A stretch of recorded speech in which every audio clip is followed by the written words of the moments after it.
नमस्कार दर्शकबिन, सगरमाथा टेलिभिजनको एसटिभी च्याटमा म यहाँहरूलाई हार्दिक स्वागत गर्दछु। जीवराम भण्डारी। आज यहाँहरू सामुन्ने उपस्थित हुनुहुन्छ डाक्टर जगमान गुरुङ। उहाँ उपकुलपति हुनुहुन्छ नेपाल प्रज्ञा प्रतिष्ठानका संस्कृतिविद। उहाँसँग आज म समग्रमा यो पनि दर्शकबिनलाई बताउँ, नेपाल सरकारले गरेको एउटा राम्रो निर्णयमध्ये जगमान गुरुङ जो अलि स्वतन्त्र छवि पनि छ, क्षमता पनि राख्नुहुन्छ, त्यसकारण संस्कृति पर्यटन तथा नागरिक उड्डयन मन्त्रालयले जुन निर्णय गर्यो त्यो स्वागतयोग्य जस्तो पनि लाग्छ। यसकारण मैले आज डाक्टर जगमान गुरुङलाई अनुरोध गरेँ, नेपाल प्रज्ञा प्रतिष्ठान 2014 सालमा स्थापना भएको रहेछ, अर्थात् प्रज्ञा प्रतिष्ठान स्थापना 14 सालमा विक्रमसम्म 2014 सालमा भएको रहेछ। यसको परिकल्पना महाकवि लक्ष्मीप्रसाद देवकोटाले गर्नुभयो र राजा महेन्द्रको उत्कट चाहनाको त्यो एउटा प्रतिबिम्बको रूपमा थियो। यसको स्थापना कालदेखि यसले जे जति काम गर्दै आयो, यसले केही क्षेत्र तय गरेको छ। भाषा, साहित्य, संस्कृति, सामाजिक शास्त्रमा अध्ययन अन्वेषण गर्ने नेपाल प्रज्ञा प्रतिष्ठानले गर्ने काम यही हो।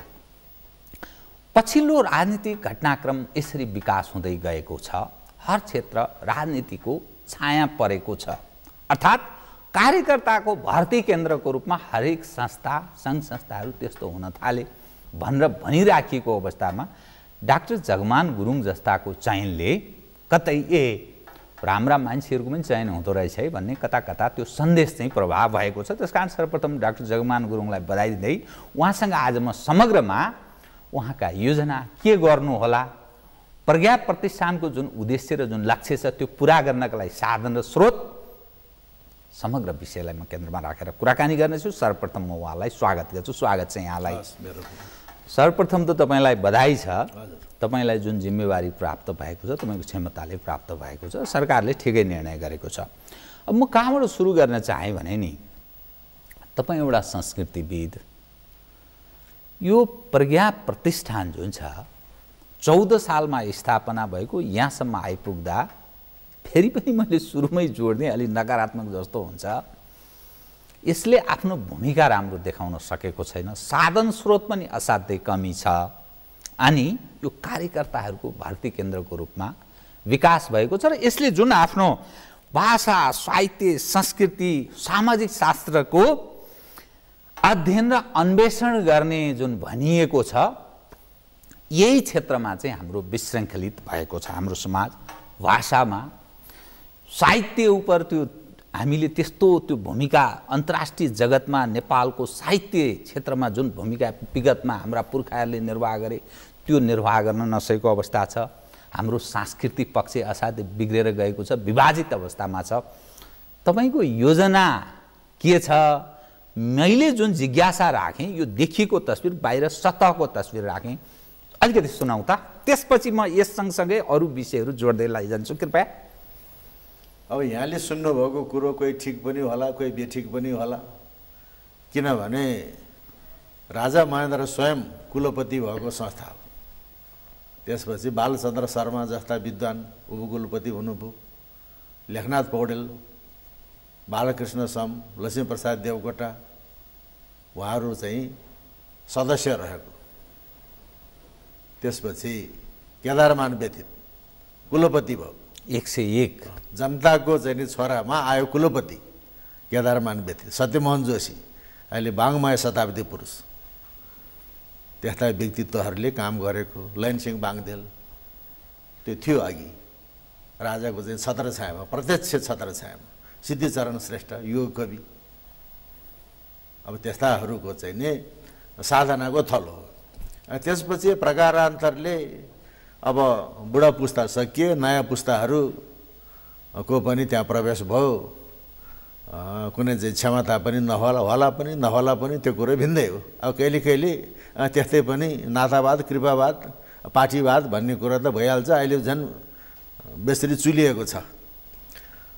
तर चाहिँ नि मैले के भने, अस्ति त्यहाँ गएर त्यहाँको कर्मचारीहरू शपथ भयो, पदभार ग्रहण गर्नुभयो। योभन्दा पहिले पनि राजाकै पालामा बहुदल आइसकेका थियो। शेरबहादुर देउवा प्रधानमन्त्री, भरतमोहन अधिकारी उप तथा अर्थमन्त्री, अनि दीप कुमार उपाध्याय संस्कृति मन्त्री हुँदाखेरि पनि म चाहिँ नि त्यहाँ चाहिँ प्राज्ञ परिषद, त्यसबाट नेपाल राजकीय प्रज्ञा प्रतिष्ठानको प्राज्ञ परिषदको सदस्यमा म काम गरेँ। त्यहाँ पनि अलिअलि काम गरेको हुँ। गर्दाखेरिमा अब चाहिँ गणतन्त्र स्थापना भयो। 18 महिना चाहिँ काम गरेपछि गणतन्त्र स्थापना भएपछि अब गणतन्त्रको संस्थागत विकासको लागि भनेर हामीले सामूहिक राजीनामा दियौँ। त्यतिखेर अहिलेको परराष्ट्र मन्त्री प्रदीप गेवालीजी संस्कृति मन्त्री हुनुहुन्थ्यो। राजीनामा दिँदाखेरि उहाँले चाहिँ तपाईँहरूको यथासमयमा यथोचित सम्मान हुन्छ, राजीनामा चाहिँ नि दिने वातावरण बन्यो, उहाँले त्यही वचन दिनुभएको थियो। त्यसमा हाम्रा साथीहरू तत्कालको परिवर्तनपछि गठन भएको भाउपन्थी सदस्य भइहाल्नुभयो। त्यसपछिको अर्को अवस्थामा जीवेन्द्र देव गिरी सदस्य सचिव हुनुभयो, ठाकुर प्रसाद मैनाली उपकुलपति हुनुभयो, सर्वभक्त कुलपति हुनुभयो र अहिले म उपकुलपति भएँ। त्यसमा चाहिँ नि त्यहाँ प्रदीप गेवालीजीले तपाईँहरूको यथासमयमा यथोचित सम्मान हुन्छ भनेर उहाँले भन्नुभएको थियो। त्यो वचन पनि रह्यो। तर म चाहिँ यहाँ उपकुलपति भएँ। धेरै मान्छेले तपाईँ कति खुसी हुनुहुन्छ, तर म त अचम्म लागेको छ। यहाँले नै भन्नुभयो भर्ती केन्द्र भनेर, तर म राजनीतिमा निरपेक्ष भाव राख्ने व्यक्ति अब कसरी उपकुलपति भयो होला त? त्यही कारण मलाई अचम्म लागेको छ। अरू पनि मान्छे अचम्म छन्। र यहाँले पनि अघि जुन धन्यवाद दिनुभयो संस्कृति मन्त्रालयलाई, जगमान गुरुङ जस्तै व्यक्तिलाई उपकुलपति बनाएको सरकारले राम्रो काम गरे है भनेर कोही मान्छे काँधामा चढाए काँदै गर्न पनि भन्छ नि, ए कस्तो मान्छे नभनिकन बा जगमान गुरुङ जस्तो मान्छेलाई ल्याए बा भनेर सरकारलाई पनि धेरै प्रशंसा गरेका छन्। धेरैले मसँग पनि धेरैले आशा गरेका छन्। अब यो चाहिँ तल गिर्दै गिर्दै गिर्दै गएको, अब त्यो प्रज्ञा प्रतिष्ठान गिरेको छ कि गिरेको छैन मलाई थाहा छैन, अब थाहा होला। तर अरूले चाहिँ गिर्दै गएको चाहिँ नि प्रज्ञा प्रतिष्ठानलाई अब जगमान गएपछि त्यसलाई चाहिँ नि अब 50-60 वर्ष अगाडिको अवस्थामा त्यसले पुर्याउँछ है भने फेसबुकतिर यसो लेख्छन् साथीहरूले। आश गरिएको छ, आश गरे किनभने त्यो यसो अहिले पछिल्लो त्यो प्रज्ञा भवनै म यसो कहिलेकाहीँ हेर्न जाँदा लथालिङ्ग भत्ताभुङ्ग भत्केको सब त्यस्तो अवस्थामा छ। यसो गोलो घरमा पछाडि यसो हेऱ्यो, त्यो चाहिँ भारत सरकारको लगानीमा बनिदिएको रहेछ। हाम्रो भाषा साहित्य यी सबै संरक्षणका खातिर उनीहरूको भूमिका, अनि त्यो कस्तो भूमिका निर्वाह हुने होला त्यो देखेँ। अनि अलिकता त्यो खिन्न महसुस भएको दृश्यलाई पनि मैले यहाँलाई यो उजागर गर्ने त्यस्तो भयो। अब त्यसको चाहिँ भौतिक संरचना यहाँले भन्नुभयो राजा महेन्द्रको पालामा बनेको। अब त्यसका चाहिँ नि इन्जिनियर एकजना हुनुहुन्छ, मैले नाम बिर्सेँ, अहिले पनि जीवितै हुनुहुन्छ।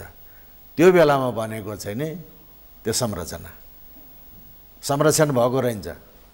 सार्क सम्मेलनमा अलिकति सुधार भयो, त्यसपछि पानी चुहेर बस्न नसक्ने। र अब अहिलेको वर्तमान कुलपति गङ्गा प्रसाद उप्रेती अझ वर्चस्व भएको व्यक्ति, राजनीति पनि चाहिन्छ। राजनीति व्यक्तिहरूको पार्टीमा पहुँच राम्रो छ, उहाँ छत्रछाया पनि चाहिन्छ। त्यस कारणले पहिले त्यहाँका प्राज्ञहरूले भ्यानमा चढ्थे। म 18 महिना त्यहाँ भोग गर्दै भ्यानमा चढेको। उहाँले चाहिँ नि होइन भनेर चाहिँ कारहरू जीवहरू ल्याउनु भयो अहिलेको कुलपतिले। त्यसपछि पहिले तुलसी भट्टराई सदस्य सचिव हुँदाखेरि पनि ल्याएर कम्पाउन्डहरू चाहिँ घेरे राम्रो बनायो, सुरक्षित बनायो तुलसी भट्टराईले सदस्य सचिव हुँदाखेरि। अब अहिले गङ्गा प्रसाद उप्रेती कुलपतिले चाहिँ नि त्यसमा चाहिँ 18 करोड भनेर सुन्छु, हो होइन? त्यसले गर्दाखेरि त्यहाँको चाहिँ भौतिक कलेबर नै परिवर्तन गरायो, अब जस्ताको तस्तै बनाएको छ। अनि उता अब चीनले पनि सम्बन्ध राख्न चाहन्छ, भारतले पनि सम्बन्ध राख्न चाहन्छ, अमेरिका युरोपले पनि। अहिले भारतले चाहिँ नि पुस्तकालय भवन बनाउनलाई जुन रकम दियो त्यो राम्रो, नेपाल भारत मैत्री सङ्घको एउटा चाहिँ प्रतिकूल रूपमा भइरहेको छ।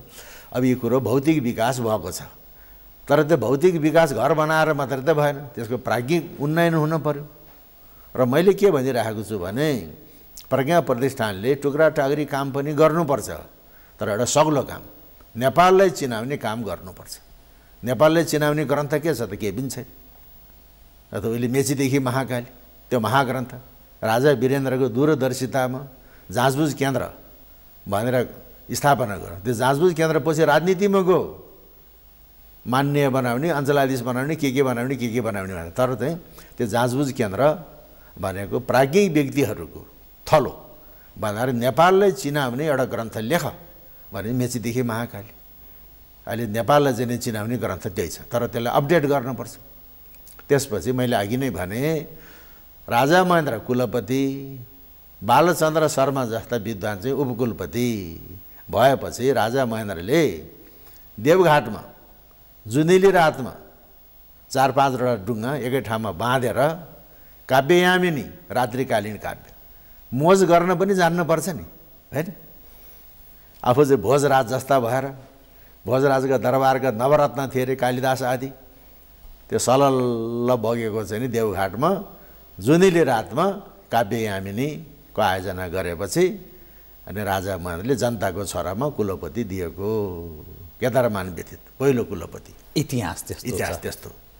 र त्यसपछि अहिलेको वाङ्मय शताब्दी पुरुष सत्यमोहन जोशीको नेतृत्वमा 2028 सालमा सिङ्जा उपत्यकामा गएर काठमाडौँको व्यक्ति सिङ्जा उपत्यकामा गएर अनि त्यहाँको चाहिँ नि अध्ययन अनुसन्धान गरे।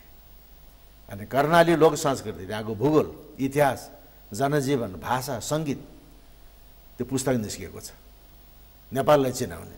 तर त्यो काम हुन सकेको छैन। त्यसपछि राष्ट्रकवि माधव घिमिरे कुलपति छँदाखेरि अनि त्रिभुवन विश्वविद्यालय संस्कृति केन्द्रीय विभागको विभागीय प्रमुख प्राध्यापक डाक्टर रामनिवास पाण्डे सदस्य हुनुहुन्थ्यो। पहाडी पाण्डे होइन, मधेसी पाण्डे, कपिल बस्तीको। उहाँले मलाई असाध्य रुचाउनुहुन्थ्यो। माधव घिमिरे उहाँले लमजुङको, म पनि लमजुङको, तर चिनजान थिएन। उहाँले मलाई चिन्ने थिएन, मैले त उहाँलाई चिन्ने भएँ। अनि सौभाग्य अनुसार उहाँसँग भेट्ने मौका पाएँ। अनि मैले त्यही कुरा गरेँ। र नेपाल प्रज्ञा प्रतिष्ठानले टुक्रा टाक्री काम गर्ने भएन। गुरुबा हजुर पनि लमजुङको बाहुन, अहिले काठमाडौँ आएर बस्नुहुन्छ, म नि लमजुङकै गुरुङ। अहिले मेरो चाहिँ जिल्ला काटिएर काशीतिर गाभियो र चाहिँ नि अब गण्डकी प्रशमन क्षेत्रको सांस्कृतिक सम्पदा, यहाँको भूगोल, इतिहास, जनजीवन, यहाँको तीर्थस्थलहरू, यहाँका चाहिँ नि भाषा, साहित्य, सामाजिक संस्थाहरू, कला, वास्तुकला त्यस्ताको अध्ययन अनुसन्धान गर्न पर्यो भनेपछि उहाँबाट भावुक हुनुभयो। बुरुक्क उफ्रेर ओहो बाबु तपाईँले प्रशमन क्षेत्र कस्तो राम्रो शब्द प्रयोग गर्नु, लो गर्ने हो भनेर अनि त्यतिखेर चाहिँ नि 5वटा प्रशमन क्षेत्र कोशी, बागमती, गण्डकी, कर्णाली, सेती 1,25,00,000 रुपियाँ अहिले निकासा गर्नुभयो। एउटा क्षेत्रको चाहिँ 5 वर्षमा गर्ने 25 लाख रुपियाँ, 1,25,00,000 योजना भइसकेको थियो। अन्त राजनीतिक परिवर्तन भयो। राजनीतिक परिवर्तन हुँदा हामी यो अवस्थामा आयौँ। राजनीतिले त चाहिँ फाइदा पनि भएको होला, तर त्यो कुरो हुन सकेन। प्रज्ञा प्रतिष्ठानको 1,25,00,000 रुपियाँ ल्याप्स भयो। ईश्वर बराल चाहिँ उपकुलपति हुनुभयो। हजुर सर, पहिले चाहिँ नि यस्तो भएको छ, 1,25,00,000 रुपियाँ खोजेर ल्याउनु पर्यो। उहाँले वास्ता गर्नु भएन। त्यसपछि बैरागी काइँला कुलपति हुनुभयो। उहाँलाई सम्झाएँ मैले, 1,25,00,000 रुपियाँ निकासा भएको छ, त्यो ल्याउनु पर्यो। उहाँले चाहिँ पनि वास्ता व्यास्ता गर्नु भएन। त्यसपछि नेपाल र एसियाली अनुसन्धान केन्द्रमा म थिएँ। मैले एउटा किताब लेखेँ, गण्डकी प्रशमन क्षेत्रको सांस्कृतिक सम्पदा। त्यसमा भूगोल छ, इतिहास छ, जनजीवन छ, तीर्थस्थलहरू छन्। त्यहाँको चाहिँ नि म त साहित्यिक भाषा साहित्यको व्यक्ति होइन, त्यहाँले भाषा साहित्यको बारेमा मैले काम गर्न सकिनँ। त्यहाँको चाहिँ नि लोकगाथाहरू अनि सामाजिक संस्थाहरू। सामाजिक संस्था भनेको अहिलेको चाहिँ नि बौद्धहरूको सदन भनेको जस्तो भने त्यहाँको रोदी, गुठी इत्यादि। अनि कला वास्तुकलाको एउटा सग्लो किताब मैले लेखेँ। अनि पश्चिमाञ्चल विकास मञ्चले त्यसलाई छपाइदियो। मैले अनि राष्ट्रकवि माधव घिमिरेका ल गुरुबा हजुरको चाहिँ नि इच्छा मैले पुरा गरेँ भनेर किताब टक्राएँ। बाबु तिमी त मेरो मानस पुत्र हौ, मेरो गाउँले भाइ हो भनेर आशीर्वाद दिनुभयो र अब त्यही काम अब मैले यहाँ गर्छु। पैसाको चाहिँ नि खाँचो हुँदैन। अब चाहिँ नि अहिले त 7 प्रदेशमा गयो, प्रदेश नम्बर 1 प्रदेश नम्बर 2 भन्ने त होइन। अब कोशी प्रशोभन क्षेत्र, मिथिला क्षेत्र, बागमती प्रशोभन क्षेत्र, गण्डकी प्रशोभन क्षेत्र, अब त्यसपछि अनि लुम्बिनी क्षेत्र, कर्णाली क्षेत्र, सेती क्षेत्र को चाहिँ नि त्यस्तै 7 वटा चाहिँ सग्लो पुस्तक त्यहाँको चाहिँ नि लेख्ने। कसले लेख्ने त? जहाँको दुवाली त्यहीँको चपरी भनेपछि त काठमाडौँमा बस्छन् प्राज्ञहरू मौज गर्छन् भन्ने भनाइ त जोग्य नि त। त्यहीँ कहिले चाहिँ गर्ने? त्यहीँ जन्मेका, त्यहीँ जन्म थलो भएका, त्यहीँ कर्म थलो भएकाले भूगोल लेखाउने। यो प्रदेशहरूमा जो प्रज्ञा प्रतिष्ठानका त्यस्ता शाखाहरू पनि खोल्ने त्यो त सोच मलाई थाहा छैन। त्यो त सरकारको चाहिँ नीति हो, त्यो त मलाई थाहा छैन। त्यतापट्टि म जाँदा पनि जान्न। र चाहिँ जहाँ जन्मथलो भएका त्यहीँ कर्मथलो भएको विद्वानलाई, त्यहाँ भएन भने जन्मथलो भएको अन्यत्र कर्मथलो भएको काठमाडौँमा आएर छन् त्यस्तालाई काम गराउने। त्यो पनि भएन भनेदेखि अर्कै विशेषज्ञलाई अनि लेखाउने। त्यस्तो मैले सोचेको छु। त्यो गराएर छोड्छु म 4 वर्षभित्र। त्यसपछि अब त्यो चाहिँ 7 वटा चाहिँ सग्लो ग्रन्थ निस्किएपछि मेची महाकालीको परिपूर्ति हुन्छ। नेपाललाई चाहिँ चिनाउने। पैसाको खाँचो हुँदैन। योजना प्रस्तुत गर्न सक्यो भने पैसा त भरमार पैसा छ यहाँ। बडा धन्यवाद छ यहाँलाई। यहाँले एउटा सोच बनाउनु भएछ। यसदेखि बाहेक अरू तत्काल यो काम चाहिँ गरिनुपर्छ है भन्ने केही त्यस्तो लागेको छ? त्यो पनि हाम्रा दर्शकलाई कृपया अन्त पश्चात म अरू विषय उठाउँछु। अनि अर्को के गर्छु भन्दाखेरि 7 प्रदेशमा त्रिदिवसीय सांस्कृतिक सङ्गोष्ठी गर्ने। सांस्कृतिक सङ्गोष्ठी भनेपछि त फेरि राजनीति नमिसाइकन त हुँदैन। 3 दिवसीय किन त? पहिलो दिनमा त समुद्घाटन गर्न पर्यो। समुद्घाटन भएपछि त नेपाल प्रज्ञा प्रतिष्ठानको प्रमुख संरक्षक प्रधानमन्त्रीलाई लान पर्यो, संस्कृति मन्त्रीलाई चाहिँ लान पर्यो। अनि त्यसपछि समापनमा त्यहाँका चाहिँ प्रदेशको मुख्यमन्त्रीलाई लान पर्यो।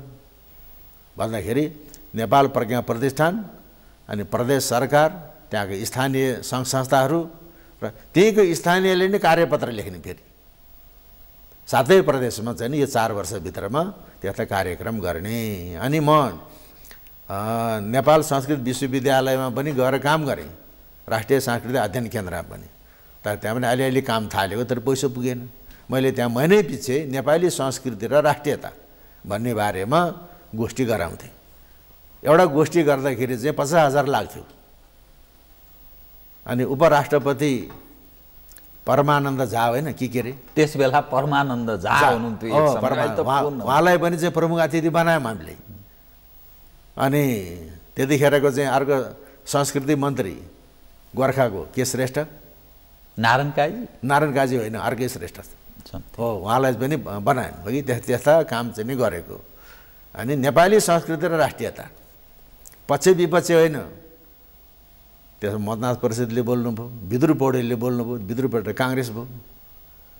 अब त्यतिखेर फेरि अर्को माओवादी पनि ड्यास ईश्वरचन्द्र गेवालीलाई हामीले लर बोलायौँ, राजेन्द्र विमललाई चाहिँ बोल्न लगायौँ। भर्खरको अब युवा अर्थमन्त्री ज्ञानेन्द्र बहादुर कार्कीको भाइ डाक्टर मृगेन्द्र बहादुर कार्की अहिले नेपाल र एसियाली अनुसन्धान केन्द्रको कार्यकारी निर्देशक हुन्छ। उहाँलाई पनि ल्याएर चाहिँ हामीले बोलायौँ। त्यहाँ त पक्ष विपक्ष गर्न भएन नि। नेपाली संस्कृति र राष्ट्रियताको बारेमा तिमीहरूले के जाने, ल बोला भन्ने थियो। अब पछि चाहिँ डाक्टर जयराज आचार्यलाई बोलाउने भनेको थियो, पैसा दिँदै दिएन, 50,000 को खरिडी पर्यो। त्यो काम पनि म यहाँ गर्छु। अब नारा के गर्ने, भयम राष्ट्रिय जागृति आमा पुरोहित, हामी राष्ट्रमा अग्रगामी भई जागौँ भन्ने चाहिँ नि नाराभित्र नेपाली राष्ट्रियता र नेपाली संस्कृति र राष्ट्रियता भन्ने बारेमा सबभन्दा पहिले प्रधानमन्त्री केपी ओली शर्माले बोल्नुहुन्छ। किनभने म त्यहाँ चाहिँ कार्यकारी निर्देशक हुँदाखेरि पूर्वीय दर्शनमा चाहिँ म प्रवचन गर्छु भन्ने उहाँले त्यतिखेरको नेपाल संस्कृत विश्वविद्यालयको कुलसचिव, अहिले नेपाल प्रज्ञा प्रतिष्ठानको सदस्य सचिव जगत प्रसाद उपाध्यायसँग चाहिँ त्यो आशय व्यक्त गर्नुभएको रहेछ। सबै कुरा ठिक्क भएर निम्त पनि छापिएको, बिरामी हुनुभयो भने पूर्वीय दर्शनमा म प्रवचन गर्छु। खड्गप्रसाद ओलीले भने कति जाने हामी पनि है। अझै त्यो चाहिँ अचम्मको व्यक्ति। सबभन्दा पहिले अब नेपाली राष्ट्रिय संस्कृति र राष्ट्रियताको बारेमा उहाँले बोल्नुहुन्छ।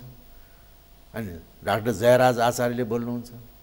प्रदीप नेपाल त्यो थिङ्क ट्याङ्क हो। त्यो साहित्यमा राम्रो, साहित्य संस्कृति धर्म दर्शनमा छ। प्रदीप गेवालीले चाहिँ के अरे प्रदीप चाहिँ नि नेपालले बोल्नुहुन्छ। पछि प्रदीप गेवालीले बोल्नु होला। त्यस्ता कुराहरू चाहिँ नि म चाहिँ नि गर्न चाहन्छु। फेरि अर्को कुरो नेपाललाई चिनाउने ग्रन्थ, अहिले म चाहिँ प्राध्यापक हुँ, डाक्टर हुँ भनेर स्वाभिमान गर्छन्। नेपाललाई चिनाउने काम के गरेको त? केही पनि गरेको छैन। आएका पण्डितहरूले हिमवत खण्ड लेखे नेपालको चिनाउनको लागि। पशुपति पुराण लेखे, नेपाल महात्म्य लेखे। त्यो पशुपति पुराण र नेपाल महात्म्य प्रज्ञा प्रतिष्ठानले छपाएको, अहिले किन्न पाइँदैन।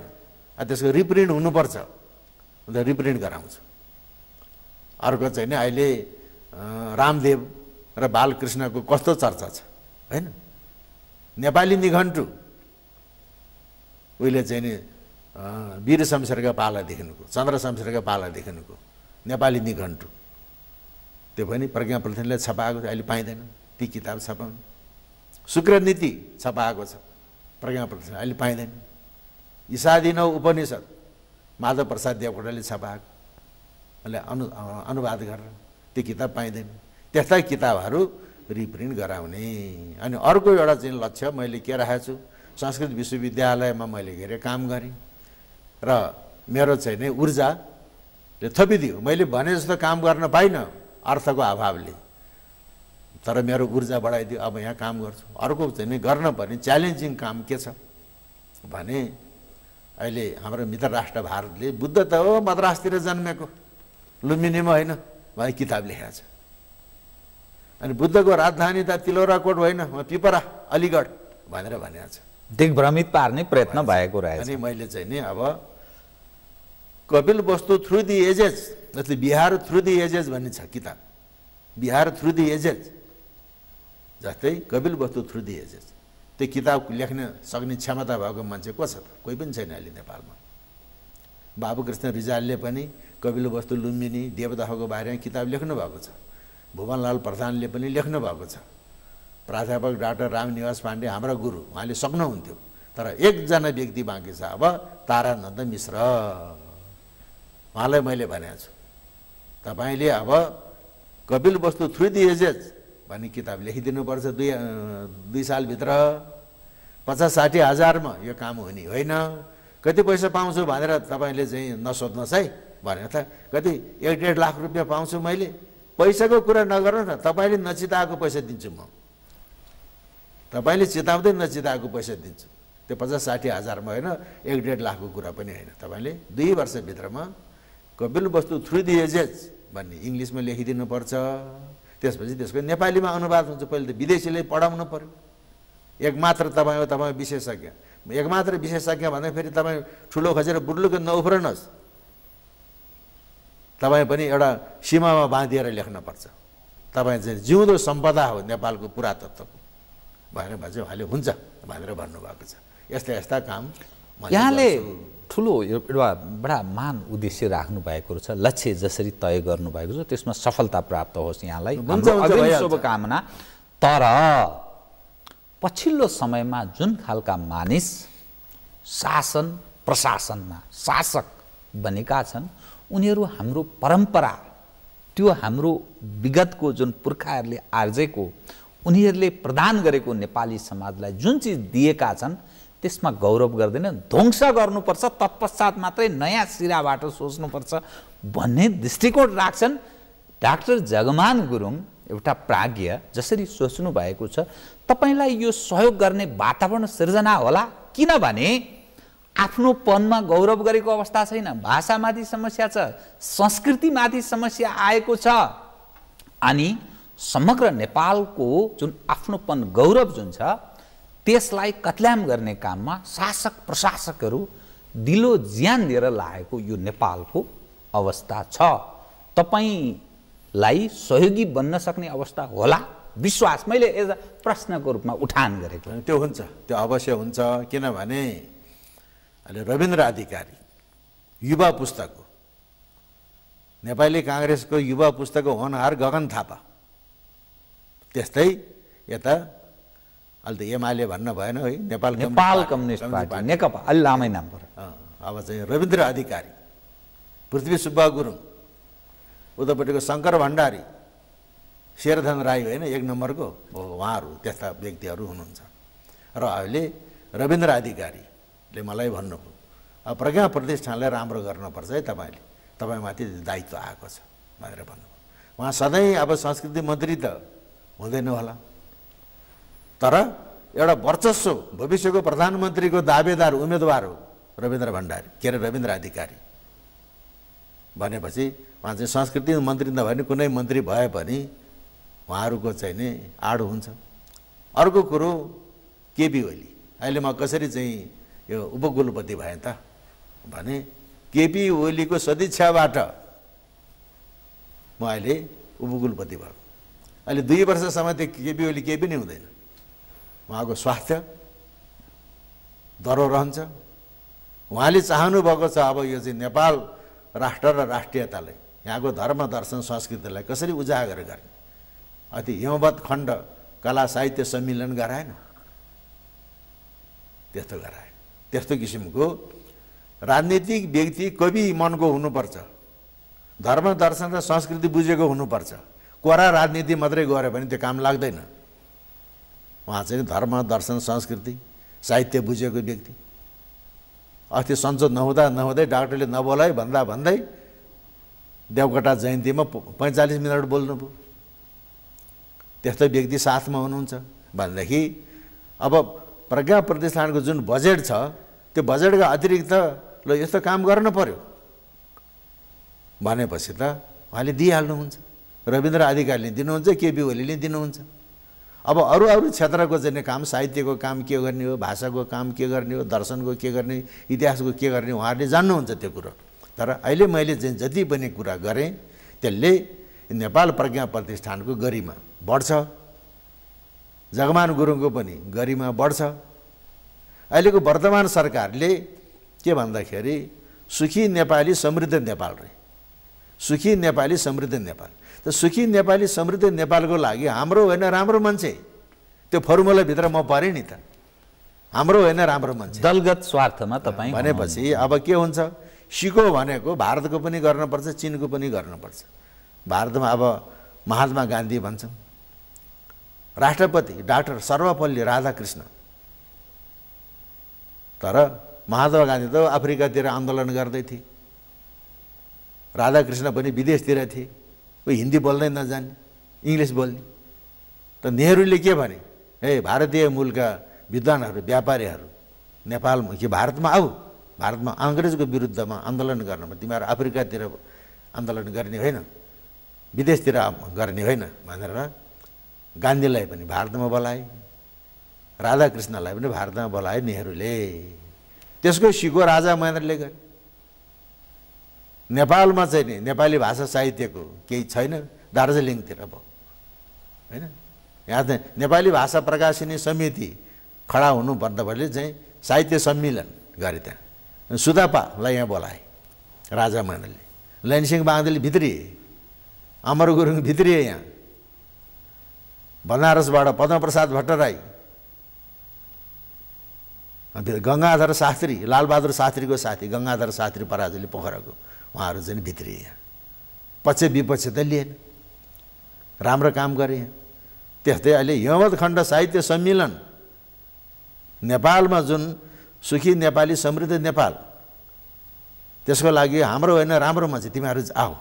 विश्वमा जहाँ छरिएर बसेका भए तापनि नेपाली भाषाभाषीहरू समुदायको होइन, नेपाली आफ्नो संस्कृति आफ्नो थलो किलोमा, आफ्नो बाबुबाजेको थलो किलोमा चाहिँ आऊ भनेर चाहिँ हिमवत खण्ड कला साहित्य सम्मेलन गराए। त्यसको समापन कहाँ भयो त? चन्द्रागिरीको डाँडामा भयो, जहाँ गएर चाहिँ नै पृथ्वीनारायण शाहले नेपालको एकीकरणको सपना देखेका थिए।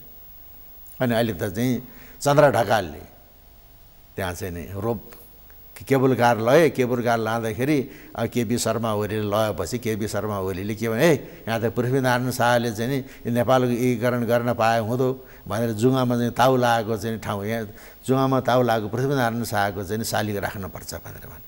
त्यो कम्युनिस्ट हो भने त्यस्तो राख्छ होला। अब एउटा ट्याग त झुन्डिएको छ, एमाले भन्थे अहिले नेपाल कम्युनिस्ट पार्टी भनेको छ। कुनै चाहिँ पृथ्वीनारायण शाहको टाउको फरेर हिँड्ने, कुनै पृथ्वीनारायण शाहले ताउ लगाएको ठाउँ हो यो भनेर चाहिँ शालिग राख भन्ने। त्यहीँ गएर चाहिँ नि अब हिमवत्खण्ड कला साहित्य सम्मेलनको चाहिँ समापन गर्ने त्यस्तो काम गरिरहेको छ नि त। नेपाललाई केले चिनाएको छ, नेपाललाई केले चिनाउने हो। अब यो हिमवत्खण्डले अतीतकालदेखि भाषा साहित्य कला दर्शन संस्कार संस्कृति कला वास्तुकलाको क्षेत्रमा दिएको योगदानलाई कसरी उजागर गर्ने भन्ने उद्देश्य अहिले सम्माननीय प्रधानमन्त्री केपी शर्मा ओलीले लिनुभएको छ। आश गरौँ तपाईहरू जस्ता मानिसको चयनबाट आश गर्ने आधार त बनेको छ। एकदम समुचित एउटा दृष्टान्त म दिन चाहन्छु। शेरबहादुर देउबाको नेतृत्वको सरकारले पुस 27लाई एकता दिवसको रूपमा अथवा पृथ्वी जयन्ती तथा राष्ट्रिय एकता दिवसको रूपमा मनाउने भनेर सार्वजनिक रूपमा त्यो घोषणा गर्यो। तर पहिलो काम यही ओली सरकारले त्यो चाहिँ खारेज गर्नुपर्छ भनेर खारेज गर्यो। यसको अर्थ त्यो कथनी र करणी त मेल खाँदैन। यहाँले महात्मा गान्धीको नाम लिनुभयो, महात्मा गान्धी एउटा फ्रिडम फाइटर हुन्, तर पृथ्वीनारायण शाह त नेपाल एकीकरण गर्ने त्यो नेपाल निर्माता हुन्। ती माथि त सहिष्णुता अथवा न्याय गर्न सक्दैन भने, त्यो नियतै खराब देखिन्छ भने त्यो आश गर्न सकिएला? त्यो कुरो के हुन्छ भने अहिले त बहुदलबाट नि गणतन्त्र धर्मनिरपेक्षता। अब मैले कुनैलाई चाहिँ नि मन पराएको छु भने अब ठाउँै नपाइकन माया लाउन हुन्छ। माया लाउँदा एउटा कुनो गल्छौडा त चाहियो नि। जस्तै अब केपी शर्मा ओलीको सम्माननीय प्रधानमन्त्रीको पृथ्वीनारायण शाह पृथ्वी जयन्ती राष्ट्रिय एकता दिवस प्रति उहाँको सद्भाव छ। तर यहाँ त बाहिरी परिवेश जस्तो अब हाम्रो यहाँ चाहिँ नि ठुलो भव्य भवन छ, बाथरुम चाहिँ टाइल बिछ्याएको छ, त्यहाँ गन्ध आउला भनेर त्यहाँ गन्ध नआउने चाहिँ नि कुरो पनि अत्तर पनि झुन्ड्याइरहेको छ। तर छेउैको चाहिँ एउटा चर्पी छ, चर्पी एउटा बोरले टालेको, त्यहाँको दुर्गन्ध आउँछै आउँदैन। जस्तै कहिले कहिले चेपुवामा परेर आफ्नो मनको कुरो पनि मुखले व्यक्त गर्न कार्यान्वयन गर्न सक्दैन, त्यस्तो चेपुवामा परेको हो। तर चेपुवामा परे तापनि पोहोर साल आएर चाहिँ पृथ्वीनारायण शाहको शालिगमा त माल्यार्पण गर्नुभयो उहाँले। प्रधानमन्त्री कालमा राष्ट्रपति आउनुभयो, प्रधानमन्त्री आउनुभयो भने परिकार मिल्यो भनेदेखि, परिबन्ध मिल्यो भने उहाँले गरेर चाहिँ छोड्नुहुन्छ।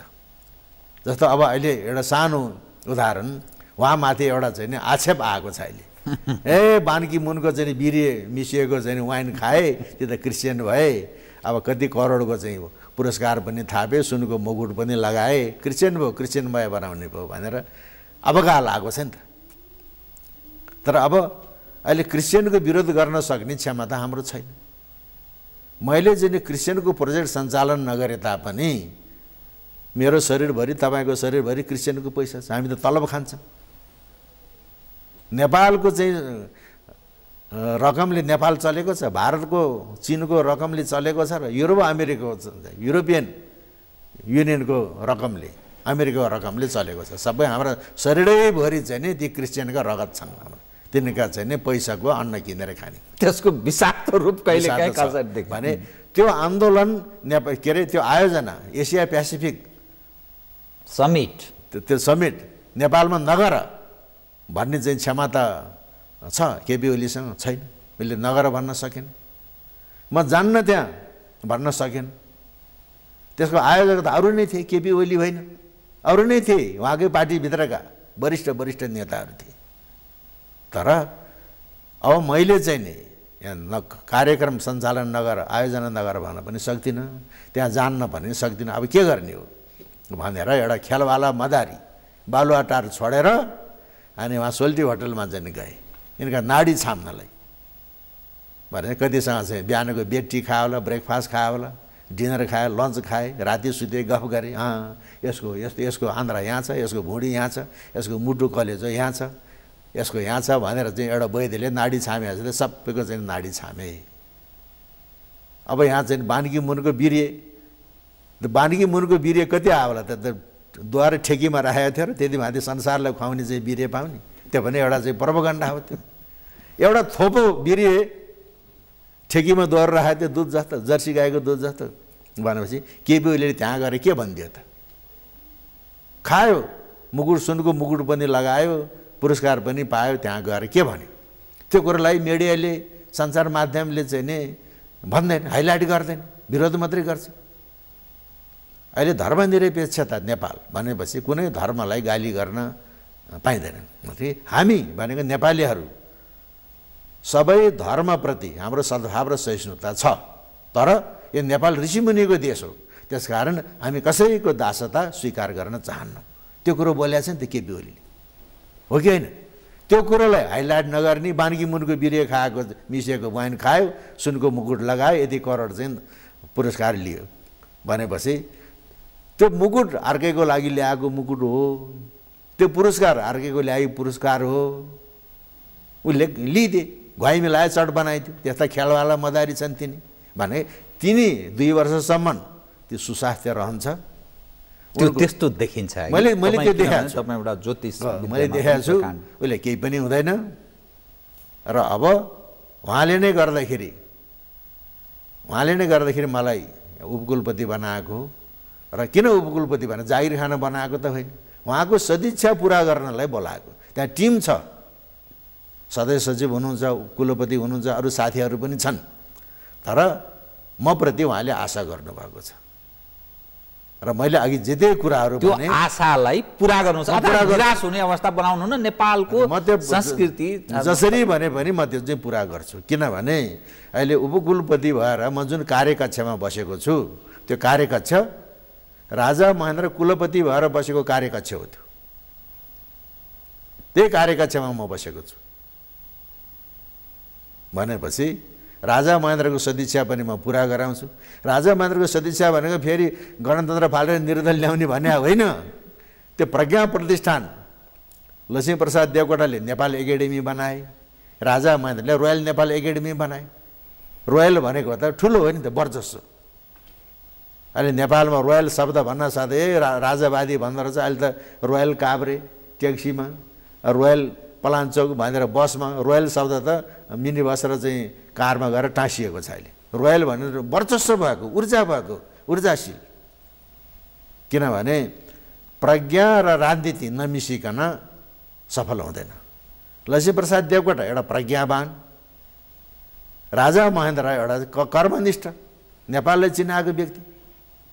नेपाललाई कसले चिनायो त भने पृथ्वीनारायण शाहले को नेतृत्वमा नेपालीले एकीकरण गरेको हो।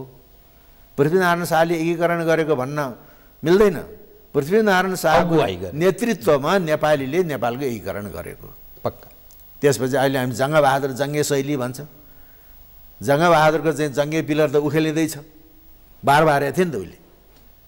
त्यो अङ्ग्रेजसँग चाहिँ सम्बन्ध राखेर उसको नीति कस्तो थियो? अङ्ग्रेजको पल्टनमा नेपालीहरू भर्ती हुन जानलाई कर नगर, आफू खुसी जान्छन् भने जान देऊ, कर नगर भन्ने थियो। अङ्ग्रेजको विरोध थिए उसले। लखनऊको चाहिँ भारतका चाहिँ रजौटाहरूले अङ्ग्रेजहरूको विरोध गरे। यहाँबाट पल्टन खटियो लखनऊमा, लखनऊ लुट भयो। खुसी भएर बाँके बर्दिया कैलाली कञ्चनपुर जङ्गबहादुरको पालामा आएको, सुगौली सन्धिमा घुमेको कुरो। भोटको युद्ध भयो। विक्रम सम्वत 1912 देखि विक्रम सम्वत 2012, 1 शताब्दी, 100 वर्ष खुरु 10,000 रुपियाँ सिर्तो तिर्थे भोटले। जङ्गबहादुरको कारणले भयो। नयाँ मुलुक, अनि उसलाई वीरता दियो अङ्ग्रेजले, तर वीरता त भोग गर्यो। सार्वभौम सत्ता नेपाललाई दियो। त्यस्ता पनि चाहिँ जङ्गबहादुर थिए। त्यसपछि अब नेपाललाई कसले चिनायो त? अहिले हामी बिपीलाई महामानव भन्छ, तर बिपीले के भनेको छ? Nepal is not a nation, it is a administrative zone of India. हो कि होइन? आयो त सिद्धिएन कुरा। Nepal is not a nation, it is a administrative zone of India भनेपछि कुरो सिद्धियो कि सिद्धिएन? ओहो भनेपछि राजा महेन्द्रले अनि सत्ता हातमा लिन पर्यो। भारतको चाहिँ एडमिनिस्ट्रेटिभ जोन त बनाउन दिन भएन। एकातिर चाहिँ यहाँ बहुदल मासे निर्दल ल्यायो भन्यो। बहुदल मासेर निर्दल किन ल्यायो त? भारतको चाहिँ नि प्रशासनिक प्रान्त बनाउन नदिनको लागि राजा महेन्द्रले सत्ता आफ्नो हातमा लियो अनि प्रज्ञा प्रतिष्ठान बनायो उनले। उतापट्टि नेहरूसँग पिता पुत्रको चाहिँ सम्बन्ध थियो, चीनसँग मित्रताको सम्बन्ध थियो। चीनसँग पिता पुत्र होइन, चीन त भिन्दै भाषा बोल्ने, भिन्दै धर्मको मित्र। मित्र स्याहम च शिष सर्वाणी भूतानी समिचे। यता भाषा एउटै, धर्म संस्कृति एउटै। नेहरू पण्डित जवाहरलाल नेहरूसँग पिता पुत्रको सम्बन्ध थियो। त्यसो भएर पो उनले यता राजा महेन्द्रको दूरदर्शिता, पिता पुत्रको सम्बन्ध त्यसो भएको हुनाले नेपाल खान सकेन। वल्लभभाइ पटेलले त नेपाल खानुपर्छ भन्थे। आज कुरो के छ? भारत र चाहिँ चीनको आन्तरिक सम्बन्ध, तिब्बत चीनले खाने, नेपाल भारतले खाने। चीनले क्वाप्प खाइदियो तिब्बतलाई, भारतले खान सकेन। जवाहरलाल नेहरूले नेपाललाई स्वतन्त्रै रहन देऊ, आफ्नो अधीनमा राख्ने तर स्वतन्त्र राष्ट्रको रूपमा रहन देऊ नेहरूले। किन नेहरूसँग पिता पुत्रको सम्बन्ध थियो राजा महेन्द्रको। पिता पुत्रको सम्बन्ध नभएपछि अनि अहिले बिथली नेपालको त्यो नेपाली। तर अब अहिले चाहिँ नि अहिले आएर चाहिँ नि के भयो भन्दाखेरि एउटा परम्परा ब्रेक भयो। प्रधानमन्त्री हुन साथ दीक्षा मन्त्र अर्ती बुद्धि लिन पहिले भारत जाने, त्यसपछि बल्ल शरण लिन चीन जाने। तर अहिले केपी ओली प्रधानमन्त्री भएपछि ऊ गए त, नरेन्द्र मोदी आफै आए। नरेन्द्र मोदी आफै किन फकाउन आएको, यो फकाउन आयो उसकै जेसुकै आयो, रेकर्ड त ब्रेक भयो नि त। किनभने नाकाबन्दीमा आड लिइदिए, यिनले अडान लिइदिए। हो यिनलाई त फकाउन पर्यो भनेर फकाउन आयो। भनेपछि आफ्नो निजस्व र वर्चस्वमा रहिरह्यो भनेदेखि त चीनले पनि फकाउन आउँछ, भारतले पनि फकाउन आउँछ। हामीले आफ्नोपन गुमाउनु, त्यो पक्षलाई त्यो मनन गर्नु पर्यो। अब म कार्यक्रमको ठिक अन्त्यतिर आएँ।